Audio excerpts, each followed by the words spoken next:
കഥ തുടരുകയാണ്. സമർബായിയെ കാണുവാൻ ബേ നേരെ മുംബൈ നഗരത്തിലേക്ക് വന്നിറങ്ങി. ബേക്ക് അപരിചിതമായൊരു നഗരമൊന്നുമല്ല മുംബൈ. മുമ്പും അവിടെ വരികയും അവിടുത്തെ ഏറ്റവും വലിയ ലക്ഷറി ഹോട്ടലിൽ ബേ താമസിക്കുകയും ഒക്കെ ചെയ്തിട്ടുണ്ട്. അതുകൊണ്ട് തന്നെ അതേ ഹോട്ടലിലേക്കായിരുന്നു ബേ പുറപ്പെട്ടു ചെന്നത്. 5 സ്റ്റാർ ഹോട്ടൽ ദ റിഗാലിയ മാനോർ. അവിടുത്തെ ജീവനക്കാരെയൊക്കെ ബേക്ക് വലിയ പരിചയമുണ്ടായിരുന്നു. വന്നപാടെ ബേ അവിടുത്തെ പ്രധാന ജീവനക്കാരുടെ വിശേഷങ്ങൾ ചോദിച്ചു.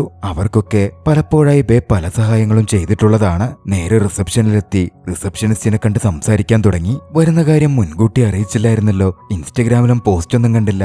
എങ്ങനെ ചോപ്പർ പൈലറ്റ് ശാസ്ത്രിക്ക് ഞങ്ങളുടെ പുതിയ ഹെലിപാഡ് ഇഷ്ടപ്പെട്ടോ എന്ന് ജിഗ്നേഷ് ചോദിച്ചു. ഓ, അതൊന്നും ചോദിക്കരുത് ജിഗ്നേഷ്. എന്നായി ബേ എക്കണോമി ക്ലാസ്സിലെത്താൻ വന്നത് എന്നുകൂടി പറഞ്ഞപ്പോ ജിഗ്നേഷ് വരെ അതിശയിച്ചു പോയിരുന്നു. പ്രസിഡൻഷ്യൽ സ്യൂട്ട് തന്നെ എടുക്കട്ടെ എന്ന് ജിഗ്നേഷ് ബേയോട് ചോദിച്ചു. ആ, സമറായിട്ടന്റെ തൊട്ടടുത്തുള്ളത് തന്നെ ആയിക്കോട്ടെ എന്നായി ബേ. പക്ഷെ സമർബായ് ഇവിടെ താമസിക്കുന്നില്ലല്ലോ, ബുക്കിംഗും ഇല്ലല്ലോ എന്നായിരുന്നു ജിഗ്നേഷ് പറഞ്ഞത്. എങ്കിൽ ഉടനടി സമർബായ് വന്ന് ഇവിടെ എടുത്തോളും. മുംബൈയിൽ വന്നാൽ സമർബായ് വേറെ എവിടെയും താമസിക്കാറില്ല എന്ന് പറഞ്ഞ് ബേ പ്രസിഡൻഷ്യൽ സ്യൂട്ട് തന്നെ എടുത്തു. അവിടെ എത്തിയതും ഒന്ന് ഫ്രഷപ്പായി വല്ലാത്തൊരു ഉന്മേഷവും ബേക്ക് തോന്നുന്നുണ്ടായിരുന്നു. ബേ റൂമിൽ ഒരു എക്സ്പ്രസോ ഒക്കെ കുടിച്ച് നിൽക്കുമ്പോഴാണ് പ്രസിഡൻഷ്യൽ സ്യൂട്ടിലെ അടുത്ത മുറിയിൽ നിന്ന് ഒച്ചയൊക്കെ കേൾക്കുന്നത്. ബേ അങ്ങോട്ടേക്ക് ചെന്ന് നോക്കുമ്പോ ഒരു ജീവനക്കാരി ബെഡിലൂടെ തുള്ളിച്ചാടുന്നു. നിങ്ങളെന്താ ഇവിടെ എന്നൊക്കെ ബേ ചോദിച്ചു. അവരുടെ സംസാരവും ഇത്തിരി ഓക്വാർഡായിരുന്നു. ആ ജീവനക്കാരി ഗാംബ്ലിങ്ങിന് അടിമയായിട്ടുള്ള ഒരു പെൺകുട്ടിയാണ്. ക്രിക്കറ്റ് കണ്ട് ബെറ്റിംഗ് ഒക്കെ അവൾ വെച്ചിരുന്നു. ആ ഒരു നിമിഷം റൂമിലെ ടിവിയിൽ ക്രിക്കറ്റ് വെച്ച്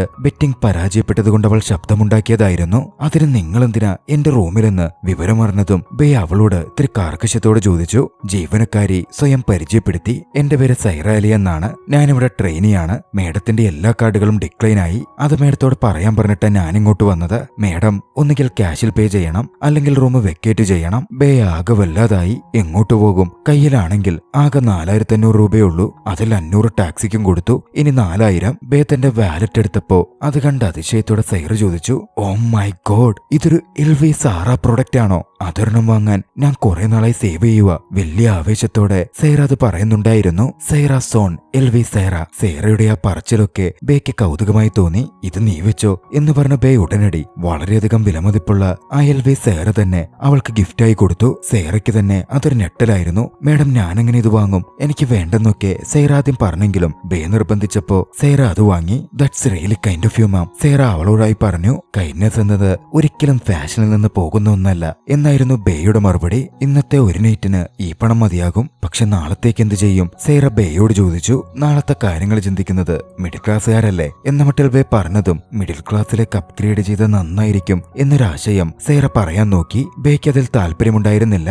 എന്ത് ചെയ്യുമെന്നറിയാതെ ബേ ഇരുന്നപ്പോ ബേയുടെ കയ്യിലെ വിവാഹമോതിരം സൈറ കണ്ടു. ഈ മോതിരം വിറ്റ മേഡത്തിന് ഇവിടെ ഒരു അപ്പാർട്ട്മെന്റ് തന്നെ വാങ്ങാൻ പറ്റും എന്ന് സൈറ പറഞ്ഞതും അത് പറ്റില്ലെന്ന് ബേ പറഞ്ഞു. ആ മോതിരം എത്ര സവിശേഷതയാർന്നതാണ് എന്ന് ബേ വിശദീകരിക്കുന്നുമുണ്ട്. അതൊരു പാരമ്പര്യമായി കൈമാറി വരുന്ന മോതിരമാണെന്നും അത് വെക്കാൻ പറ്റില്ല എന്നും ബേ പറഞ്ഞു നിർത്തി. അങ്ങനെയാണേ മേഡം, ഇനി 1 മണിക്കൂറേ ഉള്ളൂ. മേഡം ഈ റൂം വെക്കേറ്റ് ചെയ്യേണ്ടി വരും, സൈറ ബേയോട് അറിയിച്ചു. എന്ത് ചെയ്യുമെന്നറിയാതെ ബേ കിടന്നു. സൈറയ്ക്ക് ബേയുടെ അവസ്ഥയിൽ സഹതാപം തോന്നി. തന്റെ പ്രസിഡൻഷ്യൽ സ്യൂട്ട് പാസ് എടുത്ത് ബേക്ക് തിരികെ കൊണ്ടുപോയി കൊടുത്തുകൊണ്ട് സൈറ പറഞ്ഞു, ഒന്ന് പ്രസിഡൻഷ്യൽ സ്യൂട്ട് ചെക്ക് ചെയ്തേരെ, അതൊരുപാട് പണമാവില്ലേ എന്ന് ബേ ചോദിച്ചതും നിങ്ങൾ പോയൊന്ന് നോക്കൂ എന്നായിരുന്നു സൈറ പറഞ്ഞത്. പിന്നീട് അണിഞ്ഞൊരുങ്ങി ബേ നേരെ പ്രസിഡൻഷ്യൽ സ്യൂട്ടിലേക്ക് ചെന്നു. അവിടെ എത്തുമ്പോഴോ അവിടെ ഭർത്താവ് അക്കിയും സമർബായും ഒക്കെയുണ്ട്. അക്കി ദേഷ്യത്തിൽ ബേയുടെ മുഴുവൻ ഫോട്ടോസും ഫോണിൽ നിന്ന് ഡിലീറ്റ് ചെയ്തുകൊണ്ടിരിക്കുവാണ്. അത് കണ്ട് കേറി വന്ന ബേ എല്ലാം ഡിലീറ്റ് ചെയ്യല്ലേ അക്കി എന്ന് പറഞ്ഞു. ദേഷ്യത്തിൽ ഒക്കെ ഡിലീറ്റ് ചെയ്യുമെന്നും സെർവറിൽ നിന്ന് തന്നെ നിന്നെ ഇല്ലാതാക്കുമെന്നുമൊക്കെ ബേയോട് ദേഷ്യത്തിൽ പറയുന്നുണ്ട്. നമുക്കൊരു ടെലികോം കമ്പനി തന്നെ അതിനുവേണ്ടി വാങ്ങണം എന്ന് സമറിനോട് പറഞ്ഞ് അക്കി അവിടെ നിന്ന് മാറി. ബേ സമർബായുമായി സംസാരിച്ചു. നീ എന്താ എല്ലേക്ക് പോവാതിരുന്നേ എന്ന് സമർ ചോദിച്ചപ്പോ സമറേട്ടൻ ഇവിടെ ഉണ്ടല്ലോ, സമറേട്ടനൊപ്പം അക്കിയോട് കാര്യങ്ങൾ പറഞ്ഞ് മനസ്സിലാക്കാൻ വേണ്ടിയാ ഇങ്ങോട്ട് വന്നേ എന്ന് ബേ പറഞ്ഞു. പക്ഷേ സമറേട്ടൻ കൈയൊഴിഞ്ഞു. പഴയ പോലല്ലെന്നും ന്യൂയോർക്കിൽ വെച്ച് പോലീസ് നിന്നെ പിടിച്ചപ്പോ വരെ ഞാൻ വന്ന് രക്ഷപ്പെടുത്തിയിട്ടുണ്ട്. പക്ഷെ ഇത്തവണ നീ അക്കിയെ ചീറ്റ് ചെയ്യുക ചെയ്ത്. ഇതിനെന്റെ കയ്യിൽ സൊല്യൂഷൻ ഒന്നുമില്ല. പിന്നെ നീ എന്താ ചിന്തിക്കുന്നേ? നീ ചെയ്ത ചീറ്റിങ്ങിന് പകരമായി അവന് പെണ്ണിനൊപ്പിച്ചു കൊടുക്കണമെന്നോ എന്ന തരത്തിൽ ദേഷ്യത്തിൽ സമർ ചോദിച്ചു. ബേയോട് പോവാനും പറഞ്ഞു. അപ്പോഴേക്കും അഗ്ഗി തിരികെ വന്നിരുന്നു. ബേ അഗ്ഗിക്ക് അടുത്തെത്തി. സോറി അഗ്ഗി, എനിക്കൊരു തെറ്റുപറ്റിപ്പോയതാ എന്ന് പറഞ്ഞപ്പോ അഗ്ഗി തിരികെ ചോദിച്ചു, പറ്റിപ്പോയതോ? അങ്ങനെ പറ്റിപ്പോകുന്നതല്ല ബേ, അതൊരു ചോയ്സ് ആയിരുന്നു എന്ന് ദേഷ്യത്തോടെ അവളോടായി പറഞ്ഞു. നമുക്കൊന്നുകൂടി ഇരുന്ന് സംസാരിച്ച് ഒക്കെ ശരിയാക്കിക്കൂടെ എന്ന് ബേ ചോദിച്ചെങ്കിലും അഗ്ഗി അതിന് വിസമ്മതിച്ചു. നമ്മൾ ന്യൂയോർക്കിലായിരുന്നപ്പോ നിന്നെ കല്യാണം കഴിക്കണമെന്ന് ഞാൻ എന്റെ അമ്മയോട് പറഞ്ഞതാ. അപ്പോ അമ്മ ചോദിച്ചത് നിന്നെ തന്നെ വേണോന്നായിരുന്നു. വേറെ ഒരുപാട് സജഷനും അമ്മ അന്ന് പറഞ്ഞിരുന്നു. ഞാനന്ന് അമ്മയെ കൺവിൻസ് ചെയ്യിച്ചത് ഞാനും നീയും പ്രണയിക്കുന്നു, നീ ഒരിക്കലും എന്നെ ചതിക്കില്ലെന്ന് പറഞ്ഞ ആ നീയാ ഇപ്പോ എന്നോട് ഇത് ചെയ്തത്. നിന്നോട് ഞാൻ എങ്ങനെ ക്ഷമിക്കുമെന്നാണ് അഗ്ഗി ദേഷ്യത്തിൽ ചോദിച്ചു. ബേക്ക് മറുപടി ഉണ്ടായിരുന്നില്ല. നിനക്കെല്ലാ സൗകര്യങ്ങളും ഉണ്ടായിരുന്നല്ലോ, എന്നിട്ട് നീ ഇത് ചെയ്തല്ലോ എന്ന മട്ടിൽ ബേയോട് അഗ്ഗി കയർത്തപ്പോ താൻ എത്രമാത്രം ഒറ്റപ്പെട്ടിരുന്നെന്നും തനിക്ക് ചുറ്റിലും അവനുണ്ടായിരുന്നില്ല എന്നുമൊക്കെ ബേ വാദിച്ചു. ഒന്നും രണ്ടും പറഞ്ഞ് അത് വാക്കുതർക്കത്തിലേക്കും കടന്നു. സമറിനെതിരെ വന്ന് ബേ പറഞ്ഞു, അഗ്ഗി പറയുന്നത് കേട്ടില്ലേ ചേട്ടാ, അവിടുത്തെ ജോലിക്കാർക്ക് വരെ എന്നേക്കാൾ അറ്റൻഷൻ ഉണ്ടായിരുന്നു. ചേട്ടൻ എന്താ ഒന്നും മിണ്ടാതെ നിൽക്കുന്നേ? എനിക്ക് വേണ്ടി സംസാരിക്ക്. എന്നേക്കാൾ ഇമ്പോർട്ടന്റ് ആയി ചേട്ടന് വേറെന്താ ഉള്ളത്? ബേ അങ്ങനെ ചോദിച്ചപ്പോ സമർ ബേയെ പിടിച്ചു മാറ്റിക്കൊണ്ട് നിന്നേക്കാൾ ഇമ്പോർട്ടന്റ് ആയിക്കൊണ്ട് ബിസിനസ് ഉണ്ടെന്നായിരുന്നു പറഞ്ഞത്. അതാണ് ഏറ്റവും വലുതെന്നും സമർ കൂട്ടിച്ചേർത്തു. ബേക്ക് മുംബൈ നഗരത്തിലെ അവരുടെ ഒരു വീട് കൊടുത്ത് അങ്ങോട്ടേക്ക് പോയി മിണ്ടാതെ അവിടെങ്ങാൻ ഒതുങ്ങിക്കൂടി കഴിഞ്ഞോളണമെന്നും ഇത് മുംബൈയാ, അല്ലാതെ നിനക്കിവിടെ സർവൈവ് ചെയ്യാൻ പറ്റില്ല എന്നും സമർ പറഞ്ഞു. ഇന്ന് ഉച്ചവരെ ഞാൻ സർവൈവ് ചെയ്തില്ലേ, ഇതുപോലെ എനിക്ക് ഇനിയും പറ്റും എന്നായിരുന്നു ബേ മറുപടി പറഞ്ഞത്. നിന്റെ വാലറ്റിലെ പണം തീർന്ന നീ എന്ത് ചെയ്യും എന്ന് സമർ ചോദിച്ചതും ബേ നിശബ്ദയായി. അത് കേട്ട് അഗ്ഗി പറഞ്ഞു, ഒരു കാര്യം ചെയ്യ്, വീട്ടിൽ അവൾക്ക് ഒരു മെയ്ഡിനെയും സഞ്ചരിക്കാൻ കാറും ഒരു പ്രീമിയം കാർഡും റീസ്റ്റോർ ചെയ്ത് കൊടുത്തേരെ. ഇവളിങ്ങനെ കഷ്ടപ്പെടുന്ന കാണാൻ എനിക്ക് വയ്യ. പിന്നാലെ സമർ പറഞ്ഞു, നീ ആകെ ചെയ്യേണ്ടത് നിന്റെ ഈ വായിട്ടലക്കുണ്ടല്ലോ, ഇതൊക്കെ നിർത്തി എവിടെയെങ്കിലും ഒതുങ്ങിക്കൂടി നിന്നോളണം. സോഷ്യൽ മീഡിയയിലോ ഒന്നിലും കണ്ടുപോവരുത്. ഓൾറെഡി നീ ഉണ്ടാക്കിയ പുലിവാലും ഗോസിപ്പും സ്കാൻഡലും ഒക്കെ കാരണം ഞങ്ങൾക്കിപ്പോ തന്നെ ഒരുപാട് ബിസിനസ് ലോസ് ഉണ്ട്, മനസ്സിലായല്ലോ? പക്ഷേ ബേക്ക് അതിഷ്ടപ്പെട്ടില്ല. ബേ പറഞ്ഞു, ശരിക്കും ചേട്ടനിപ്പോ മമ്മിയെപ്പോലെയാ സംസാരിക്കുന്നേ. ഒരു വീട് തന്ന് എന്നെ നിശബ്ദയാക്കാനാ നിങ്ങളിപ്പോ നോക്കിക്കൊണ്ടിരിക്കുന്നേ? അല്ല ഇഡിയറ്റ്, നിന്നെ സഹായിക്കാനാ ഞങ്ങൾ നോക്കുന്നേ. ദേഷ്യത്തിൽ ചാവി സമറേട്ടനെതിരെ വലിച്ചെറിഞ്ഞ് എനിക്ക് ചേട്ടന്റെ സഹായം വേണ്ട എന്ന് ബേ പറഞ്ഞു. പിന്നെ നീ എന്ത് ചെയ്യും? ജോബ് ചെയ്യാൻ പോകുവാണോ? സമർ ചോദിച്ചു. അതെ, ഞാൻ ജോബ് ചെയ്യാൻ തന്നെയാ പോകുന്നേ. പക്ഷെ അത് നിങ്ങളെപ്പോലെ സഹോദരിയെ വിറ്റുകൊണ്ട് CEO ആയി നിൽക്കുന്ന പോലൊന്നുമല്ല. ആ മൊത്തത്തിൽ അവളുടെ കയ്യിൽ നിന്ന് പോയെന്ന് തോന്നുന്നേ, സമർ അഗ്ഗിയോട് പറഞ്ഞു. ദേഷ്യത്തിൽ ബേ പറഞ്ഞു, നിങ്ങൾ കരുതുന്ന പോലെ ഞാൻ പൊട്ടിയോ പാവമോ ഒന്നുമല്ല. ഞാൻ ഈ മുംബൈ താമസിക്കും, എന്റെ ലൈഫ് ഞാൻ തന്നെ നിശ്ചയിക്കും. പക്ഷേ ഇതൊക്കെ എന്റെ ഫാമിലി നെയിമിന്റെ ബലത്തിലല്ലാതെ ഞാൻ ചെയ്യും, നിന്നെപ്പോലല്ല. ദേഷ്യത്തിൽ സമറിനോട് അത്രയും പറഞ്ഞ് വെട്ടിങ്ങൂരി അഗ്ഗിയുടെ കയ്യിൽ കൊടുത്ത്, ഒരിക്കൽ നിന്റെ ലൈഫിലെ ഏറ്റവും മോശം തീരുമാനം നീ ഇപ്പോ ചെയ്തതാണാക്കി എന്ന് നീ തിരിച്ചറിയും എന്ന് പറഞ്ഞ് ബേ അവിടെ നിന്ന് ഇറങ്ങിപ്പോന്നു. പോരുമ്പോ ഇനി എനിക്കാകെയുള്ളത് എന്റെ ഇൻസ്റ്റഗ്രാം ഫാമിലിയാണെന്ന് പറഞ്ഞ് ചിരിച്ച് ഒക്കെ മറച്ച് ഒരു ഫോട്ടോയും ക്യാപ്ഷനും അടക്കം ബേ പോസ്റ്റ് ചെയ്തിരുന്നു. ബേ അങ്ങനെ അന്ന് ഹോട്ടൽ വെക്കേറ്റ് ചെയ്തിറങ്ങുകയാണ്. വിവരങ്ങൾ അറിഞ്ഞിരുന്ന ബേ പണ്ട് സഹായിച്ചിട്ടുള്ള ഓഫീസ് സ്റ്റാഫുകൾ ബേയെ തിരികെ സഹായിക്കാനെത്തി. പക്ഷെ കൊടുത്ത സഹായമൊന്നും തിരികെ കൈപ്പറ്റുവാൻ ബേ ഒരുക്കമായിരുന്നില്ല. നല്ല മനസ്സുള്ള ബേ അവിടെ നിന്ന് പോന്നു. ബേയെ സഹായിക്കാൻ സെയ്റ മുന്നിട്ട് വന്നിരുന്നു. സെയ്റയ്ക്കൊപ്പം ഓട്ടോ പിടിച്ച് ബേ പോവുകയാണ്. ഓട്ടോയിൽ ബേ കയറുന്നത് പോലും ആദ്യമായിരുന്നു. സാനിറ്റൈസർ ഉപയോഗിച്ചിട്ടായിരുന്നു ഓട്ടോറിക്ഷയിൽ ബേ ഇരുന്നത് പോലും. ബേയുടെ ഓട്ടോയിലെ ആദ്യ യാത്ര അവൾക്ക് തന്നെ അല്പം വിചിത്രമായി തോന്നിയെങ്കിലും ആ ജീവിതത്തോട് താതാത്മ്യപ്പെടാൻ അവൾ ശ്രമിക്കുകയായിരുന്നു. പക്ഷേ പോകുന്നിടത്ത് തങ്ങുവാൻ അവൾക്ക് പണം വേണമല്ലോ. സെയ്റ അതിനെപ്പറ്റി ചോദിച്ചു. ബേ അപ്പോഴാണ് ഒരിക്കലും ചെലവാക്കില്ലെന്ന് കരുതി അവൾ സൂക്ഷിച്ച് $100 പറ്റി ആലോചിക്കുന്നത്. ബേ അതെടുത്ത് സെയ്റയ്ക്ക് കൊടുത്തു. ഇതിപ്പോ എവിടെ നിന്ന് വന്നു എന്ന് സെയ്റ അതിശയത്തോട് ചോദിച്ചപ്പോ ബേ പറഞ്ഞു, ഇതെന്റെ ആദ്യ സാലറി ആയിരുന്നു. സാലറി? നീ വർക്ക് ചെയ്തിട്ടുണ്ടോ? ഉണ്ട്, മുമ്പ് ന്യൂയോർക്കിൽ വെച്ച് ഞാനൊരു ഷെൽട്ടർ ഹോമിൽ വോളണ്ടിയർ ആയിട്ട് പോയിരുന്നു. അവിടുത്തെ കഥ ബേ പറഞ്ഞു. ന്യൂയോർക്കിൽ വെച്ചിട്ടായിരുന്നു ഷെൽട്ടർ ഹോമിൽ വോളണ്ടിയറായി ബേ പോയത്. അവിടുത്തെ മൃഗങ്ങളെയൊക്കെ ബേ പരിപാലിച്ചു. ആ കൂട്ടത്തിൽ ഒരു മൂങ്ങയുണ്ടായിരുന്നു. ഒറ്റക്കായതുകൊണ്ട് എപ്പോഴും വിഷമിച്ചിരിക്കുന്ന ഒരു മൂങ്ങ. മൂങ്ങയുടെ കോസ്റ്റ്യൂമൊക്കെ അണിഞ്ഞു വന്ന് അതിനെ സന്തോഷിപ്പിക്കാൻ ബേ ശ്രമിച്ചു. ബേയുടെ ശ്രമമൊക്കെ വിജയം കണ്ടിരുന്നു. ആ മൂങ്ങയുമായി ബേ പെട്ടെന്ന് കൂട്ടായി. ബേയുടെ ആ വോളണ്ടിയർ കാലാവധി കഴിയുമ്പോഴേക്കും മൂങ്ങ ഉഷാറായി വന്നിരുന്നു. ഒന്നുമില്ലെങ്കിലും ബേയുടെ സ്പിരിച്വൽ അനിമലാണല്ലോ മൂങ്ങ. അന്നതിന്റെ സന്തോഷത്തിൽ ആ ഷെൽട്ടർ ഹോമിന്റെ നടത്തിപ്പുകാരൻ ബേക്ക് ഗിഫ്റ്റായി കൊടുത്തതായിരുന്നു ആ $100. സെയ്റ ബേയുമായി എത്തിച്ചേരുന്നത് ലോസ്റ്റൽ എന്ന് വിളിക്കപ്പെടുന്ന താമസ സ്ഥലത്തേക്കാണ്. പലയിടത്തു നിന്നുള്ള നിരവധി പേർ താമസിക്കുന്ന ഹോസ്റ്റൽ പോലുള്ള ഒരു സെറ്റപ്പായിരുന്നു അത്. അവിടെ ബേക്കും കൂടി സെയ്റ അഡ്മിഷൻ എടുത്തു. വന്നപാടെ സെയ്റ റിസപ്ഷനിസ്റ്റിലെ വ്യക്തിയോട് അല്പം ഫ്ലേർട്ട് ചെയ്യുന്നുണ്ടായിരുന്നു. അവിടെ നിന്ന് അഡ്മിഷൻ എടുത്ത് മാറിയതും സെയ്റ ഡേറ്റിംഗ് ആപ്പിൽ ആളെ ചെക്ക് ചെയ്യാൻ തുടങ്ങി. ബേ അത് കണ്ട അതിശയത്തോടെ, ഇപ്പോഴല്ലേ നീ അവനോട് ഫ്ലേർട്ട് ചെയ്ത്, ഇതെന്താ നീ ചെയ്യുന്നേ എന്ന് ചോദിച്ചു. ഇവിടെ നിന്ന് ഇറങ്ങേണ്ടി വരുമ്പോ അതിനുവേണ്ടി ആളെ കണ്ടുപിടിക്കണമല്ലോ എന്നായിരുന്നു സെയ്റയുടെ മറുപടി. ബേക്ക് മനസ്സിലായില്ല. സെയ്റ വിശദീകരിച്ചു. സംഭവം എന്തെന്നാൽ ലോസ്റ്റൽ പോളിസി അനുസരിച്ച് 3 ആഴ്ച മാത്രമേ ലോസ്റ്റലിൽ തങ്ങാൻ പറ്റൂ. അത് കഴിയുമ്പോ ചെക്കൗട്ട് ചെയ്ത് പുറത്തു പോകണം. പിന്നെ ഒരാഴ്ച കഴിഞ്ഞ് വീണ്ടും ചെക്ക് ഇൻ ചെയ്യാൻ പറ്റൂ. 3 ആഴ്ച കഴിഞ്ഞ് ഒരാഴ്ച ഗ്യാപ്പ് വരുമല്ലോ, ആ ഗ്യാപ്പിൽ സൈറ പോകുവാൻ കണ്ടെത്തുന്ന ഇടമാണ് ഈ ഡേറ്റിംഗ് ആപ്പുകൾ. ഡേറ്റിംഗ് ആപ്പ് വെച്ച് ഫ്ലാറ്റൊക്കെയുള്ള മറ്റൊരാളെ കണ്ടെത്തി ആ ഒരാഴ്ച അയാളുടെ കൂടെ താമസിക്കും. അത് കഴിയുമ്പോ അവനെ ഒഴിവാക്കി ലോസ്റ്റലിലേക്ക് തന്നെ തിരികെ വരും. സൈറയുടെ ആ പറച്ചിലൊക്കെ കേട്ട് ബേ തന്നെ അതിശയിച്ചിരുന്നു. തന്റെ ബങ്ക് ബെഡിനടുത്തേക്കെത്തിയ ബേ അതെത്ര കൺജസ്റ്റഡ് ആണ് എന്നാദ്യം ചിന്തിച്ചെങ്കിലും അതുമായി താതാത്മ്യപ്പെട്ടല്ലേ പറ്റൂ. അതുകൊണ്ട് അഡ്ജസ്റ്റ് ചെയ്യാൻ തീരുമാനിച്ചു. പിന്നാലെ തന്നെ ഫോൺ എടുത്ത് ഫോട്ടോ എടുത്തു. #മിനിമലിസം, #ഈസി ലിവിംഗ് എന്നൊക്കെ പറഞ്ഞ് പുതിയ ജീവിതത്തെപ്പറ്റി പോസ്റ്റും ചെയ്തു. മറ്റ് റൂംമേറ്റുകൾ അവളുടെ ഈ ഭാവവും പെരുമാറ്റവും ഒക്കെ അല്പം കൗതുകത്തോടെ നോക്കുന്നുണ്ടായിരുന്നു. പിറ്റേന്ന് പുലർച്ചെ ബേ ബ്രേക്ക്ഫാസ്റ്റ് കഴിക്കാനെത്തി. പക്ഷേ ഉള്ളത് വൈറ്റ് ബ്രെഡും മുട്ടയുമൊക്കെയാണ്. ബേ ആണെങ്കിൽ ഇതൊന്നും കഴിച്ച് പരിചയമില്ല.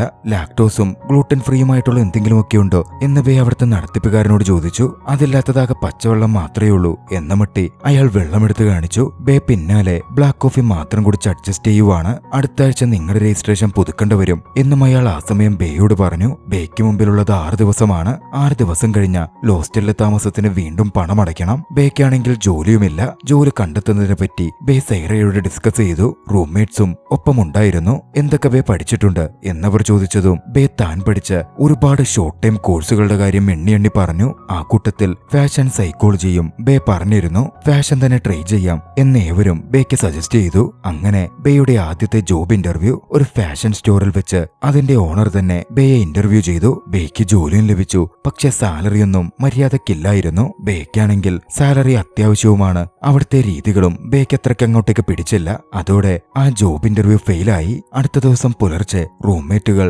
ബേയുടെ പെരുമാറ്റമൊക്കെ കാണിച്ച് ബേയെ കളിയാക്കുന്നുണ്ടായിരുന്നു. അത് കേട്ടതും ബേ പറഞ്ഞു, ഇതിനെതിരെ എനിക്ക് വേണമെങ്കിൽ മാനനഷ്ട കേസ് ഫയൽ ചെയ്യാട്ടോ. ഞാൻ ആന്റി ഇന്ദിരയുടെ ഒപ്പം ഇന്ത്യനായി ജോലി നോക്കിയിട്ടുള്ളതാ. ആര്? ഇന്ദിരാഗാന്ധിയോ? അല്ല, Indira Jaising, famous supreme court lawyer. അത് കേട്ടതും ഒരു റൂംമേറ്റ് ബേയെ ലീഗൽ അസോസിയേറ്റ് ആവാൻ സഹായിച്ചു. ഒരു വക്കീലിന്റെ ലീഗൽ അസോസിയേറ്റായി ബേ ജോലി നോക്കാൻ തുടങ്ങി. ആദ്യത്തത് ഡിവോഴ്സ് കേസായിരുന്നു. ക്ലയന്റുകൾ വന്നു. ഭാര്യയും ഭർത്താവും തമ്മിൽ ചെറിയ തെറ്റിദ്ധാരണയേ ഉണ്ടായിരുന്നുള്ളൂ. ഭാര്യ കർജിത് സിംഗിന്റെ പാട്ട് കേൾക്കണം, ഭർത്താവിനാണെങ്കിൽ ഹണി സിംഗിന്റെ പാട്ടും. പരസ്പരം ഇഷ്ടമില്ലാത്ത പാട്ടുകൾ രണ്ടുപേരും വെക്കുമ്പോ രണ്ടുപേർക്കും അത് ബുദ്ധിമുട്ടാകും. അതാണ് ഡിവോഴ്സ് വരെ എത്തിച്ചിരിക്കുന്നത്. കാര്യമറിഞ്ഞതും ബേ പറഞ്ഞു, ഇതൊക്കെ ഒരു വിഷയമാണോ? ഡിവോഴ്സ് തരാൻ ജഡ്ജ് സമ്മതിക്കില്ല. പിന്നാലെ നോയിസ് ക്യാൻസലിംഗ് ഹെഡ്ഫോൺസിനെ പറ്റി അവരെ പറഞ്ഞ് ബേ മനസ്സിലാക്കി. തന്റെ ഭർത്താവായിരുന്ന അക്കിക്ക് ടെഡ് സ്റ്റോക്കുകൾ കേൾക്കുന്നതാണ് ഇഷ്ടമെന്നും തനിക്ക് ടൈലർ സ്വിഫ്റ്റിന്റെ പാട്ടുകൾ കേൾക്കുന്നതായിരുന്നെന്നും ഞങ്ങളതിന് പരിഹരിക്കാൻ ഉപയോഗിച്ചിരുന്നത് നോയിസ് ക്യാൻസലേഷൻ ഹെഡ്ഫോൺസ് ആണ് എന്നും ബേ പറഞ്ഞു. അങ്ങനെ ഡിവോഴ്സ് ആവാൻ വന്നവരെ ബേ കോംപ്രമൈസ് ചെയ്ത് പ്രശ്നം പരിഹരിച്ച് പറഞ്ഞയച്ചു.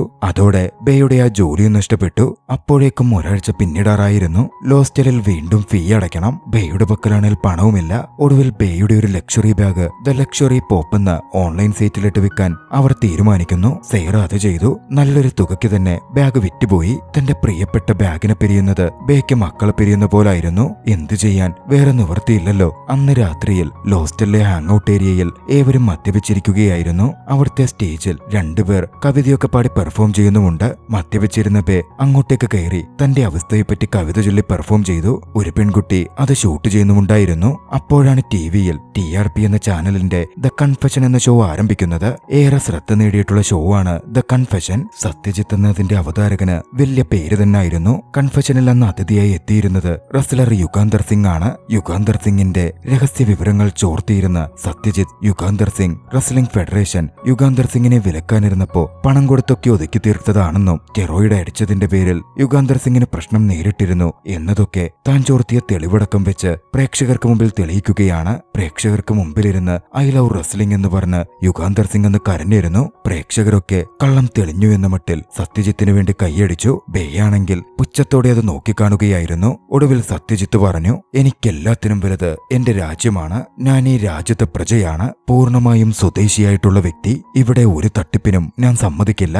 അതുകൂടി കേട്ടതോടെ ബേക്ക് കലിയിളകി. ഒരാളുടെ വ്യക്തിത്വം വേദിയിലിരുത്തി തേജോവധം ചെയ്തിട്ട് നുണകൾ വിളിച്ചു പറയുന്ന കണ്ടില്ലേ എന്ന് ബേ പറഞ്ഞു. ഇതേ സമയം വ്ളോഗറായ പെൺകുട്ടി ബേയുടെ ആ പറച്ചിലൊക്കെ പകർത്തിയെടുക്കുന്നുണ്ട്. സ്വദേശിയാണത്രേ സ്വദേശി. ഞാൻ കണ്ടതിൽ വെച്ച് ഏറ്റവും വലിയ ഫ്രോഡാ ഇവൻ. അവനിട്ടിരിക്കുന്ന ഷർട്ട് പ്രാഡയുടേതാ, ജാക്കറ്റ് ഗുച്ചിയുടേതാണ്, പോക്കറ്റ് സ്ക്വയർ ഈസ് LV, പിന്നെ ആ ഗ്ലാസസ് ടോം ഫോർഡിന്റെ. മൊത്തം വിദേശി. എന്നിട്ട് അവൻ സ്വദേശിയാണത്രേ. More like a complete fraud. രസകരമായ ബേയുടെ ആ പറച്ചിലും കളിയാക്കലും സത്യം വെളിപ്പെടുത്തലുമൊക്കെ കൂട്ടുകാരി അപ്പോഴേക്കും ഫോണിൽ പകർത്തിയിരുന്നു. വൈകാതെ അവളത് അപ്ലോഡ് ചെയ്യുകയും ചെയ്തു.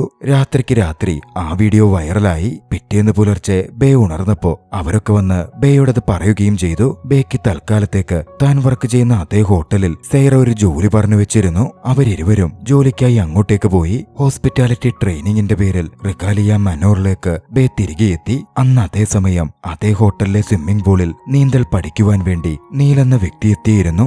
6 മാസമായി നീന്തൽ പഠിക്കാൻ നീല് വരുന്നുണ്ടെങ്കിലും വെള്ളം നീലിന് പേടിയായതുകൊണ്ട് ഓരോ തവണയും ഒഴിഞ്ഞു മാറി നിൽക്കുകയായിരുന്നു. അപ്പോഴാണ് സത്യജിത്തിനെതിരെയുള്ള ബേയുടെ വീഡിയോ നീലിന് ലഭിക്കുന്നത്. നീൽ അത് കണ്ട് ഏറെ ചിരിച്ചു. ആ സമയമാണ് ബേ അങ്ങോട്ടേക്ക് വന്നത്. ബേയെ കണ്ടതും വീഡിയോയിലെ പെൺകുട്ടി എന്ന മട്ടിൽ നീൽ അവളെ തിരിച്ചറിഞ്ഞിരുന്നു. അപ്പോഴേക്കും ഒരു പയ്യൻ വന്ന് നീലിനെ തള്ളി നേരെ സ്വിമ്മിംഗ് പൂളിലേക്ക് ഇട്ടു. വെള്ളത്തിൽ വീണതും രക്ഷിക്കണേന്ന് നീൽ അലറി വിളിക്കാൻ തുടങ്ങി. ബേയാണെങ്കിൽ നീലിനെ നോക്കിക്കാണുന്നുമുണ്ട്. ഒടുവിൽ ബേ സ്വിമ്മിംഗ് പൂളിലേക്ക് ഇറങ്ങിച്ചെന്നായിരുന്നു നീലിനെ പിടിച്ചു നിർത്തിയത്. ഉള്ളിലേറെ ഭയമുള്ള വ്യക്തിയാണ് നീലെന്ന് ബേ മനസ്സിലാക്കി. മുങ്ങിപ്പോക പോലും ഇല്ലാത്ത സ്വിമ്മിംഗ് പൂളിലാ ഈ കിടന്ന് ഒച്ചയും ബഹളവും വെക്കുന്നത് എന്ന് പറഞ്ഞ് ബേ നീലിനെ കളിയാക്കി. ഇരുവരും തമ്മിൽ ചെറിയ വാക്കുതർക്കമുണ്ടായി. ഒടുവിൽ നീല് പറഞ്ഞു, നോക്ക് വീഡിയോ കേൾ, നാളെ 10 മണിക്ക് എന്നെ വന്ന് ഓഫീസിൽ കാണണം, TRP ഓഫീസിൽ. അത് കേട്ടതും ബേ ഒന്ന് ഞെട്ടിയിരുന്നു. ഞാൻ വരില്ലെന്ന് പറഞ്ഞ് ബേ ഒഴിഞ്ഞുമാറി പോവാൻ തുടങ്ങി. പിന്നാലാണ് നീൽ ആരെന്ന് സൈറയിൽ നിന്ന് ബേ മനസ്സിലാക്കുന്നത്. നീൽ യാഥാർത്ഥ്യത്തിൽ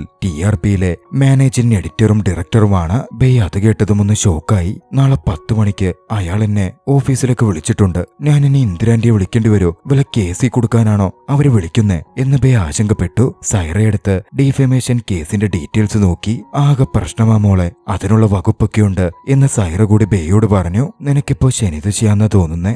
ആദ്യം കുറച്ച് പൈസ വെച്ച് ജീവിച്ചതേ പഠിക്കേണ്ടി വന്നു. ഇപ്പോതേ ജയിലിൽ പോകേണ്ട അവസ്ഥ വരെ വരാൻ പോകുന്നു. ജയിലോ? അത് കേട്ട് ബേ ഞെട്ടിയിരുന്നു. സൈറ ചോദിച്ചു, ഇതിന് വല്ല റിവഞ്ച് ആയിരിക്കോ? സമറും അഗസ്ത്യം നിന്നോട് മിണ്ടാതിരിക്കണോന്ന് പറഞ്ഞതല്ലേ? ഏയ്, അവരങ്ങനെ ചെയ്യില്ല, ബേ ചിരിയോടെ പറഞ്ഞു. പിന്നാലെ മുഖം മാറിക്കൊണ്ട് ബേ ഒന്നുകൂടി സ്വയം പറഞ്ഞു, ഇനി അവരെങ്ങാൻ അങ്ങനെ ചെയ്യോ? ബേയുടെ ജീവിതത്തിൽ ഇനി എന്താവും സംഭവിക്കുക? തുടർന്ന് കാണുവാൻ ചാനൽ സബ്സ്ക്രൈബ് ചെയ്യുക. പ്ലേലിസ്റ്റ് ലിങ്ക് പരിശോധിക്കുക.